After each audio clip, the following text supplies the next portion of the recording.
Hi friends, this is how you learn any language fast from someone, me who likes learning languages. Let's get into it. Boom, nice transition. First things first, congrats on wanting to learn a new language. Amazing, love that for you. If this is going to be your first foreign language that you're learning, do know that it might take a bit longer than it would if you were learning your second, third, fourth, fifth language. Why, you may ask? Because you're not only learning a language. You're learning two skills.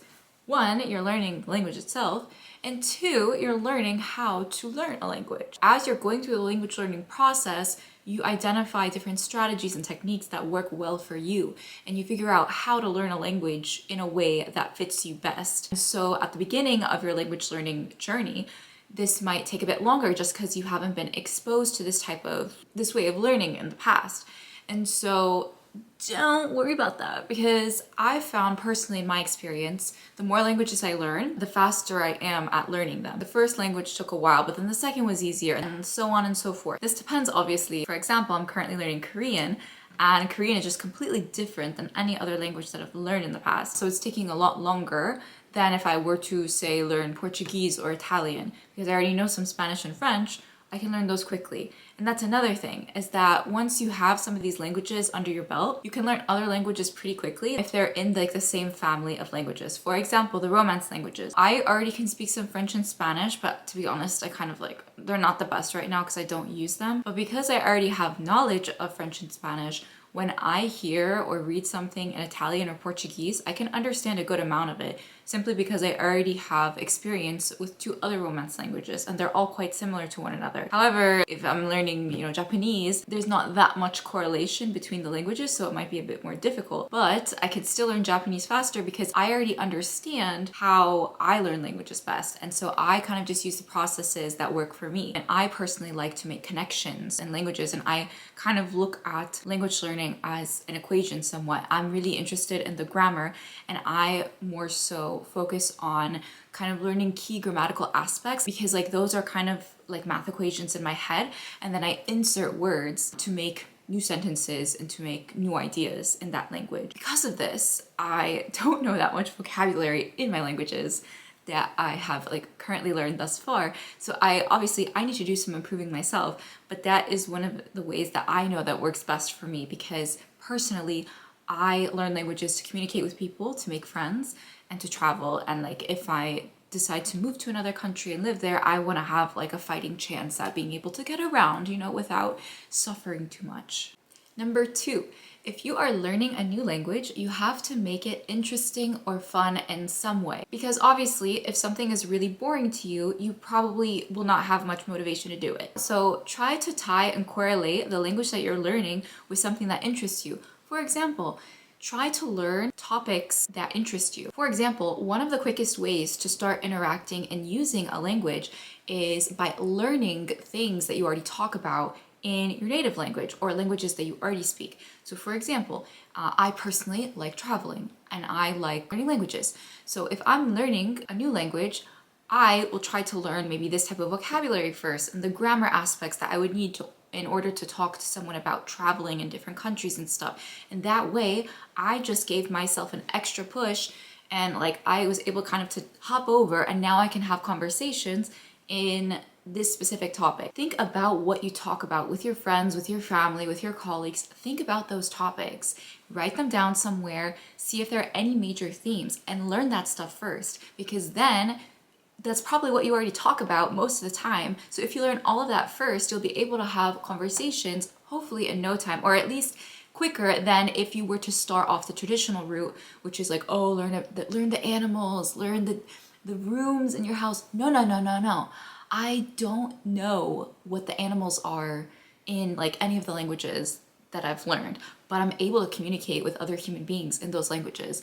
Now I do make mistakes, but they're able to understand me. So just learn what's important for you, for your needs and for what you talk about. Or if you're gonna move to a new country, learn the stuff that's most important first, like how to get a taxi, or all the important stuff that you need to move. Learn that stuff first before you even learn anything else. Learn what's most useful for you. Not only is this useful for you to learn at a faster rate and actually start using the language at a faster rate, but it's also going to make it interesting for you. Of course, it's more interesting to learn about skincare in Spanish, or love in Arabic, or this or that. So correlate those interests together. Another thing is, in order to make language learning fun, do something fun with the language. So for example, I started learning Korean because I got really interested in K-dramas. And I love watching them now. So I watch K-dramas as part of like my passive learning process, and I correlate that, and sometimes I try to like learn stuff, but honestly I just watch it and I just watch the subtitles. But now that I'm taking Korean lessons and I'm listening to what I'm hearing, like now I understand the sentence structure more than I did in the past, and now I'm actually starting to understand some of what the actors and actresses are saying in these K-dramas. And it's fun for me because I like watching them, Or do you like listening to music? Well, find some Spanish music. There's a lot of good stuff. You want some Egyptian Arabic rap? Like, I got you. I love it. Find stuff that interests you and start using the language towards that. Number 3, listen to the language a lot, as much as you can. That way you can get a more immersive experience. And personally, that's how I learn languages. I try to immerse myself as much as possible, or as much as I want, in order to learn a language. So let me take Egyptian Arabic and Spanish, for example. So when I first started learning Spanish, it was more in a university context, traditional classroom. But then I got interested, and so I started to watch a lot of series on Netflix and maybe on like YouTube or other places.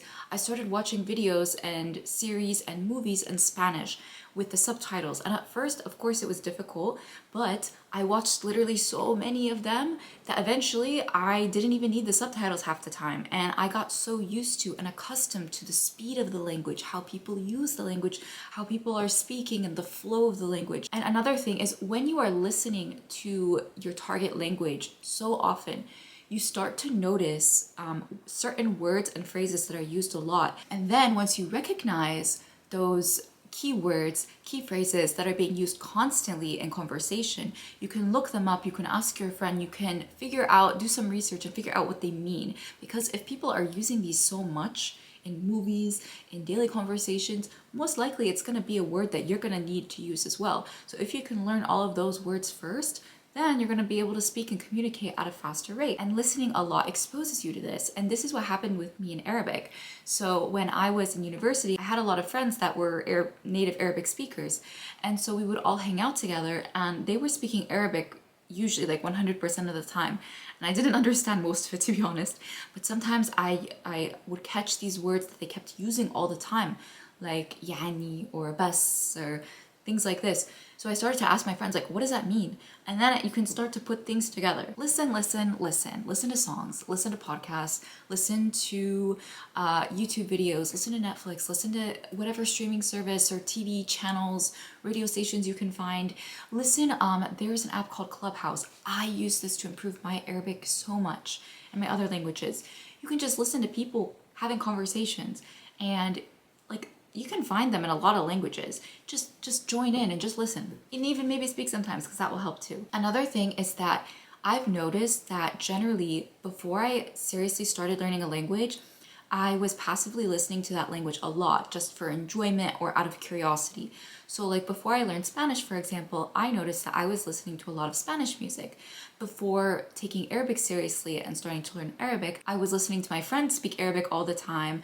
I was listening to Arabic music, and so I was exposed to the language. Even Korean, I was watching K-dramas, and while I didn't understand almost anything, my ears were constantly being exposed to the language. And after a certain period of time, you start to feel more comfortable with that language, because the language itself does not sound foreign to your ears anymore, because you've kind of like trained your ears for so long to be able to understand, in a sense, the essence of the language, the speed, like how people use it. So when you start learning it, it doesn't seem like that big of a deal. It doesn't seem like, oh, this is like so different, this is crazy. No, it's not gonna feel like that, because you've already exposed yourself previously. And so you're already used to it. And you're like, oh yeah, learning Turkish? Yeah, I watch Turkish dramas all the time. Like, let's do it, It makes the language learning process more like not as scary, not as like, ugh. It makes you feel like, oh, I can do this. It gives you more confidence. So I really recommend that. In addition, you also might start subconsciously understanding the sentence structure of these languages. Not always, but like it's possible. You're gonna start to understand key nuances, pronunciation, all this stuff subconsciously and consciously. So I would do that if I were you. Number 4, I think, is the most important tip that I have for you, and the tip that I feel like most people don't do when learning a language. And that is speak your target language as much as possible. Now, when we think about learning languages, there are 4 key skills: listening, reading, speaking, and writing. And generally speaking is kind of the most difficult skill out of all of them, at least in my opinion, because listening and reading are more passive skills. You don't have to be actively creating and using the language in your brain in order to understand everything. And you can understand stuff given from the context of the situation. However, when you're writing and you're speaking, you have to use the language, you have to think, you have to create with the language. And personally, I argue that writing is easier than speaking, because when you're speaking, usually like you're speaking to someone, so you have to be able to create with the language in real time. You don't have that much time to think. You have to process and give feedback. You have to say something back to the person or the people that you're speaking with. Whereas with writing, you know, if you're texting someone or you're writing like an article or something, generally you have time to think about what you're gonna say. Is this the correct word or phrase? You can translate it, you can ask someone. No, not really with speaking. It's hard, it's tough. And arguably, I think that's why a lot of people don't do it that much, as well as I think a lot of people think that they do not have the opportunity to speak, just because a lot of people think, oh, you know, I'm not living in a country where people speak Arabic, for example. Oh, you know, like I'm not in a community surrounded with a lot of Arabic speakers. No, in this day and age, at least if you have access to technology, to social media, and to, you know, all the stuff on the internet, now there are these spaces online where you can speak and you can practice and use the language. So if you start off with speaking, I think from the get-go, and try to speak as much as possible, and you get comfortable with arguably the hardest skill in language learning, then personally I think that the other skills will become easier for you to do, and they're not as like scary to approach. Another thing is that when you're speaking, you're creating with the language. If you're able to speak in your target language, that means you really know the language kind of much better than if you could only listen in the language or write in the language, because you have to really remember, you know, keywords and phrases, grammatical structures, etc., in order to successfully communicate. So if you're currently not in a country where people speak this language normally every day, or you're not in a setting where people are using this language and you can listen and speak constantly, these are some tips I have in order to utilize the internet. So first thing, conversational lessons. There are many websites. Now this is a paid version. You don't have to pay for lessons. You can learn other ways, but personally I've found this really useful, and I've done this with basically all the languages I'm learning, especially languages that are much more different than English or from any of the languages that I currently know. So what I do is I'll take conversational lessons with tutors who are native speakers. And basically what I do is we'll have a conversation on like any topic, and if I don't know something, they usually write it down. And I discovered this through my tutors, like this sort of process. Like this is how I learned Arabic, actually. At first, we were having conversations from day one and I didn't understand anything, but they were super helpful. They had Google Documents and they would write down everything like in Arabic, and then they would translate it into English. And then, you know, as we're going through the conversation, maybe a certain grammar point would pop up, and then they would take some time to explain that grammar point. And then I have so many Google Documents now, like hundreds of pages of material of new grammatical points, of new words, vocabulary, key phrases. And it's also great because these are all tailored to conversations that you have personally had. So all of these notes I have, these are things that I talk about normally, or things that have just been brought up in conversations. So all of the notes I have are very useful for me specifically because I talk about this stuff. And if I learn that stuff first, then I know I'm gonna be able to speak a lot because these are the topics I like to speak about. So another thing that I did in the past was get language exchange partners. There are a lot of apps that do this. And when I started learning Spanish, this actually helped so much. I think this was my first semester of Spanish during my undergrad years. And I decided to download a language exchange app and I started talking to this person from Colombia. And we weren't really language exchanging. We were just talking in Spanish 100% of the time. Some people will do this and some won't.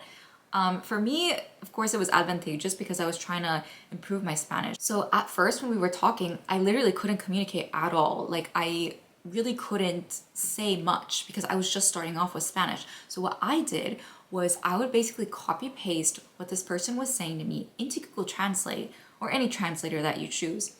And then I would literally type what I wanted to say in English and translate it back, copy, paste, send. Now you may think at first like, that's not really helpful. Wait, because it is. So after time, because me and this person were talking actually quite a bit, like every single day.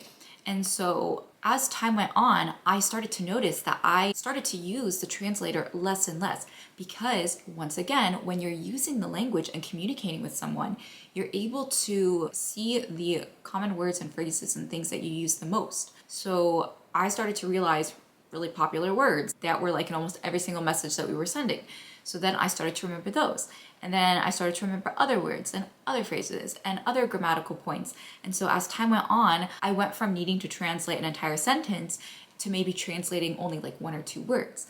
And it really works. And of course, the technique that I'm talking about is more so for writing. You can also use it for speaking as well. So maybe you're sending voice notes to someone. Maybe you cannot translate everything that they say, but I know that some apps might have like a transcribe feature. And again, doesn't mean it's going to be accurate, but then you can kind of like look up what you want to say. You can even translate it word for word and then just say it in the voice note. And then maybe after time, you'll need to use it less and less and you can more naturally remember what you actually want to say in Spanish and whatever language you're learning. And then of course, just by talking with language partners and you could exchange 50-50, like your native language or a language and their like the language you're learning, your target language.